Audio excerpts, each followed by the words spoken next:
한국연구재단을 입사하기 위해서 너가 했던 노력이 어떤 게 있냐? 영어 자기소개를 처음에 하라고 하셨었는데요.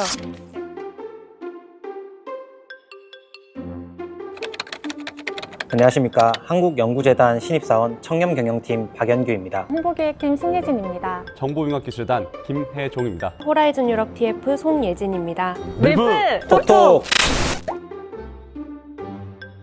유일하게 제가 동기들 중에서 커뮤니케이션 미디어라고 언론 홍보 영상 학부에 해당합니다. 그래서 제가 이 부서에 오게 된 거기도 하고요. 입문을 하고 검토하는 데 있어서 조금 도움이 되는 것 같습니다. 저는 국제학을 전공했는데요. 국제협력본부로 오게 돼서 저도 전공과 굉장히 적합한 곳으로 배치를 받게 되었습니다. 또 저는 조금 다르게 재단에서 체험형 인턴을 했던 경험이 있는데요. 이러한 경험 덕분에 이렇게 신입사원 입사까지 할 수 있게 된 것 같습니다. 저희 회사에서 가장 먼저 보는 스펙이 토익인 것 같습니다. 그래서 토익을 준비를 좀 하셔야 될 것 같고요. 업무에도 정량적인 요소도 중요하지만 정성적인 지표도 굉장히 중요하다고 생각합니다. 따라서 되게 다양한 경험을 해봐야 저희가 연구행정을 지원하는 그런 입장에서 많이 지원을 할 수 있을 것 같고, 트렌드인 AI 관련 자격증을 취득하면서 이런 분석 역량을 좀 기르면 업무에도 실제 많이 도움이 되고 있는 것 같습니다. 저는 학사 조교 업무를 조금 오래 했었는데 이 업무들도 어떻게 보면 연구자의 입장이 되거나 또 학생들의 입장에서 저희 재단에서 주는 장학금이나 어떤 연구비 같은 것들을 수여하는 입장이 또 돼볼 수 있기 때문에 그런 조교 활동들도 좀 도움이 됐던 것 같습니다. 엑셀을 이제 잘 쓰면은 확실히 업무의 효율성이 많이 높아질 수 있기 때문에 엑셀 관련해서는 컴퓨터 활용 능력이라던가 이러한 자격증을 취득하는 것도 굉장히 도움이 될 것 같습니다.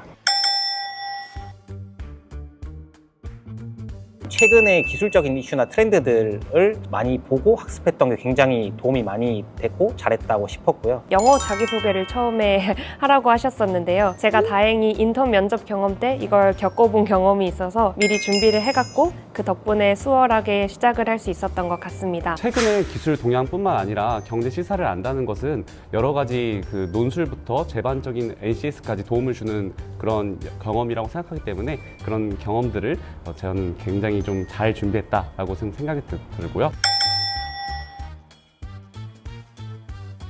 제가 있었던 전형의 그 사업 PT를 좀 잘했던 것 같습니다. 이 과정에서 필요한 게 그 연구재단이 가지고 있는 사업들, 진행하고 있는 사업들에 대해서 자신이 생각하는 바를 좀 명확하게 정리하면 좋을 것 같습니다. 본인의 가치관이나 혹은 사업에 대한 자신의 후속 생각들, 그리고 이런 식으로 진행됐으면 좋겠다, 이런 사업을 해보고 싶다, 이런 걸 좀 명확하게 정리해서 들어가시면 좋을 것 같습니다. 기억에 남는 사람이 되자가 아마 제가 가장 붙을 수 있었던 필살기이지 않을까 싶습니다. 저는 군 장교 시절을 백령도라는 곳에서 보냈습니다. 되게 어려운 환경이지만 그 속에서 제가 할 수 있는 최선의 노력을 다했고 실제 많은 성과를 냈던 것들을 면접관분들에게 많이 어필했던 것 같습니다. 간결하게 답변하는 것을 이야기를 하고 싶은데요. 일단 면접 자체가 시간이 정해져 있기도 하고 정말 필요한 핵심만 골라서 말하는 게 좀 중요하기 때문에 저는 일부러 답변 하나를 완벽하게 외워가기도 했습니다.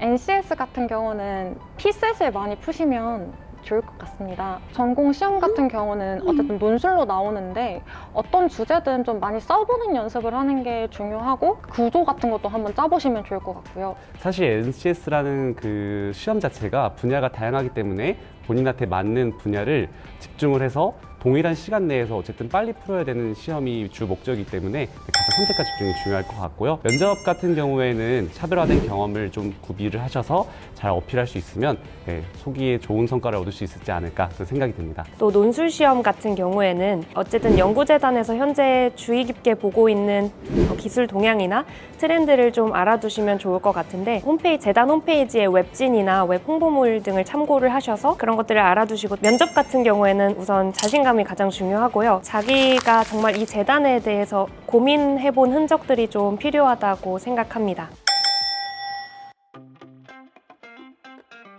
개인적으로 오래전부터 계획한 여행과 갑자기 주어진 출장이 있을 때 어떤 걸 선택할 것이냐라는 질문을 받았었습니다. 저는 이제 당연히 출장을 가겠다고 답변을 했는데요. 여행도 여행이지만 어쨌든 출장으로부터 또 배울 수 있는 것들이 있고 출장을 취소하고 여행을 가면 제 마음도 엄청 불편할 거라는 걸 알아서 그냥 있는 대로 생각하는 대로 솔직하게 답변을 했더니 그래도 좋게 봐주셨던 것 같습니다. 최종 면접에서 지금 송희진 선생님이 계신 호라이즌 TF에 대한 좀 이야기를 썼습니다. 호라이즌 유럽 사업에 인문학을 녹여봐라. 그리고 그걸 기획안으로 지금 이야기해봐라. 머릿속에 있는 온갖 호라이즌 유럽과 인문학을 녹여서 이야기를 했던 것 같습니다.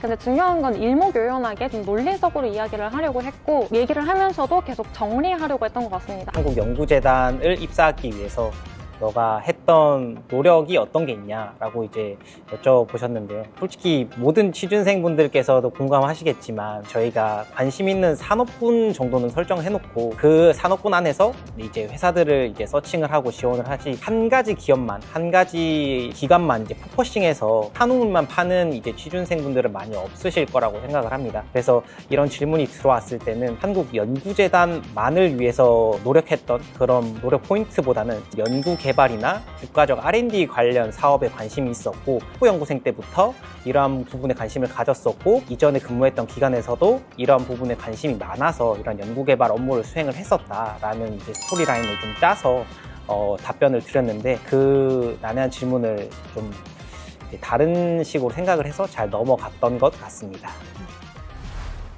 한국연구재단에서 꼬리 질문이 좀 많은 편인 것 같고요. 그리고 두 번째로 질문의 대답이 꼭 적합하지 않아도 본인만의 논리를 좀 가지고 있다면 충분히 잘 답변하실 수 있으리라 생각합니다. 감사합니다.